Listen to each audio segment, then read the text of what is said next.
O assunto é com Murilo Rocha. Agora 10h45, 9h45. Bom dia, Murilo Rocha. Bom dia, Sinine. Bom dia, Luciana. Bom dia. Bom dia, ouvintes da Band News. A gente vai repercutir um pouco esse lançamento no último sábado, né, da pré-candidatura do governador Romeu Zema à presidência da República. Com certeza vai ser assunto também da coluna do Orion Teixeira. E eu tive conversando com o repórter Fábio Melo, que foi quem esteve lá representando a Band Minas, fez essa entrevista exclusiva que você acompanha depois na íntegra no jornal Band Minas e também aqui na rádio Band News. E o Fábio estava contando, primeiro, cheio o evento, o ambiente lá com a capacidade para cerca de 1.200 pessoas e, segundo o Fábio, estava lotado, logicamente, grande parte militância do Partido Novo, e até alguns secretários de governo aqui de Minas estavam presentes lá, né? O vice-governador Matheus Simões estava presente, o secretário de Segurança Pública, Rogério Greco, estava presente e fez inclusive palestra lá, falou durante o evento para os presentes. E segundo relatos, quem te acompanhou também, Zema basicamente repetindo aquele discurso de ataques ao PT, ao governo Lula, e também ao judiciário, a figura de Alexandre de Moraes. Chama a atenção, não citou o nome de Jair Bolsonaro, do presidente Jair Bolsonaro, e se vendeu como candidato antissistema, né? A gente já viu essa tentativa, que até exitosa em outros momentos, de alguns candidatos, inclusive do próprio Zema, Jair Bolsonaro, já ganharam eleições com esse discurso. E o Zema, mais uma vez, nessa candidatura agora à presidência da República, né, nessa pré-candidatura, aposta muito nesse discurso antissistema, né? Criticou de forma geral aí os poderes legislativo, executivo, judiciário, fez críticas e a gente viu na entrevista exclusiva que ele concedeu ao Fábio, aí a gente depois vai ver mais trechos dessa entrevista no jornal Band Minas hoje à noite, na TV Band Minas, ele falando aí sobre os atos de 8 de janeiro, pedindo anistia, comparando as pessoas, sim, acreditem nisso, comparando as pessoas que foram depredar STF, Congresso Nacional, Palácio do Planalto, comparando lá as pessoas anistiadas, as pessoas que lutaram contra a ditadura militar no Brasil de 1964 a 1985, muitas delas foram assassinadas, outras torturadas, e essas pessoas foram anistiadas e outras indenizadas. E o governador comparando essa turma aí, que foi depredar no dia 8 de janeiro com os militantes aí anistiados durante o período de 64 a 1985. Ou seja, o governador vem apostando nessa retórica que ele já vem colocando nas redes sociais, né? Uma retórica meio com pouco conteúdo, né? Mas muitas frases de efeito. Ele vai frases de efeito ali, apostando muito nessa lógica de rede social, que ninguém se aprofunda nos assuntos, né? Tentando criar uma narrativa, mas sem um conteúdo que encontra algum contato na realidade. Muito essa coisa de como se fosse manchetes fáceis, né? Títulos fáceis, e ele vem apostando nessas frases prontas, frases de efeitos, né? Falou durante o sábado, né? Queria varrer o PT do país, tudo já essas frases de efeito, né?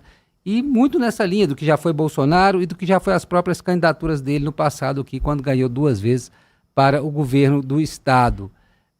Então a gente acompanha depois essa entrevista em detalhes, mas esse foi o tom. E segundo o Fábio também, ele deixando claro aí, havia uma preocupação ali durante o evento de lançamento da pré-candidatura do Zema, de como vai ficar o Partido Novo após as próximas eleições, né? O Partido Novo hoje tem pouquíssima representatividade no Congresso, corre risco de ser extinto o Partido Novo, se continuar aí com baixa eleição de deputados, né, e senadores, baixa representatividade no Congresso.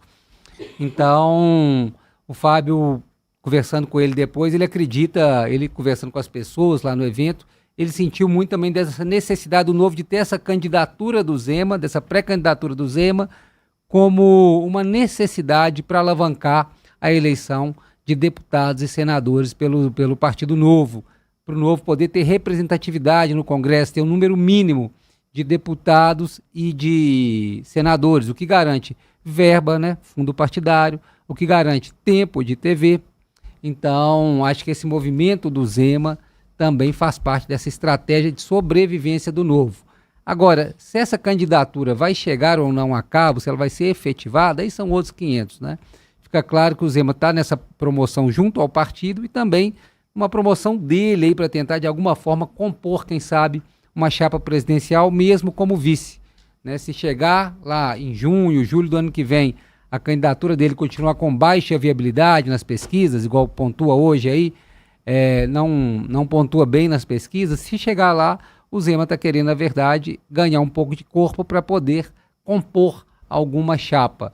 O difícil é conseguir essa composição, porque à medida que vai se lançando, ainda mais de forma antecipada, uma campanha, os atritos, né, com a própria direita, com outras alas da direita, outras correntes, outras campanhas da direita e da extrema-direita, né, tendem a aumentar esses conflitos. Por exemplo, a gente já viu aí Carlos Bolsonaro chamando governadores de direita de ratos oportunistas na postagem que fez e que foi endossada por seu irmão Eduardo Bolsonaro. Está até vendo a postagem que está nos acompanhando aí pelo YouTube. Então, quando o Zema antecipa também essa pré-candidatura, ele de certa forma também vira aí uma vidraça por maior tempo, inclusive da direita. E claro, também vai ser cobrado por sua ausência aqui nas discussões dos temas relativos a Minas Gerais. O próprio Propag, pagamento aí da dívida, o programa de pagamento da dívida do Estado, né? O Zema se ausentou dessa discussão, quem assumiu foi o vice Matheus Simões.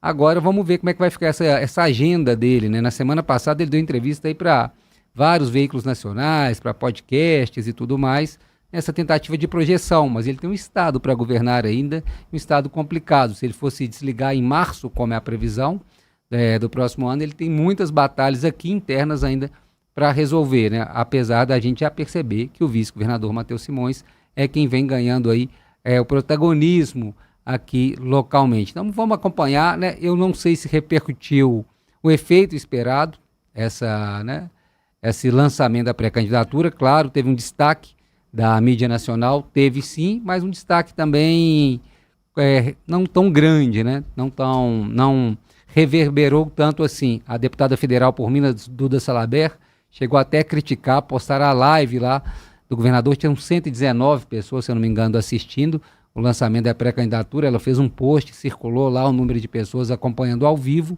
mas a gente sabe que isso, né, não é assim que funciona, né? Essas coisas reverberam depois, são os cortes, né? São o que ele falou lá, que vai sendo cortado e vai sendo divulgado nas redes sociais ao longo do tempo, mas mesmo assim não ganhou uma grande, não reverberou por todo o país com força, assim como como talvez se esperasse. Mas, de toda forma, o governador cumpriu essa agenda e obteve. Ele queria lançar em São Paulo, lançou evento cheio, fez as críticas que queria fazer, agora tem que voltar aqui para as obrigações, inclusive já está cumprindo uma agenda agora de manhã aí com a prefeita de Contagem, Marília Campos. É isso. Sinine, Luciana. 9h53.